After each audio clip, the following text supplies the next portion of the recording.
have here the Waterboy Hydration Electrolytes drink mixes.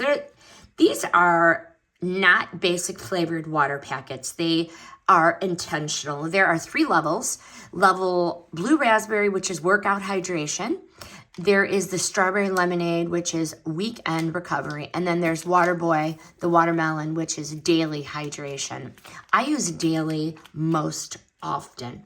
3 different levels, not the same level of electrolytes throughout. Weekend recovery is the highest sodium option for heavy recovery days. Workout is built for sweat sessions and harder training days, and daily is lighter and easier to use regularly.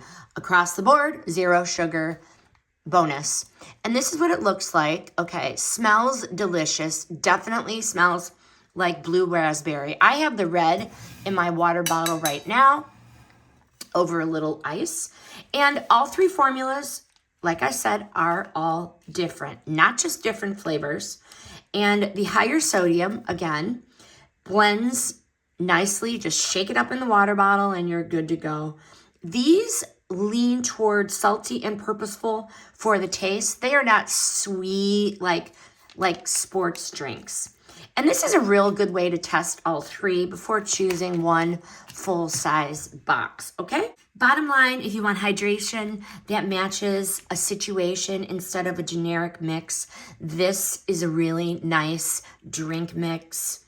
This is intentional, and I do recommend it. Waterboy Hydration Electrolyte Drink Mix. The review is sponsored by the brand.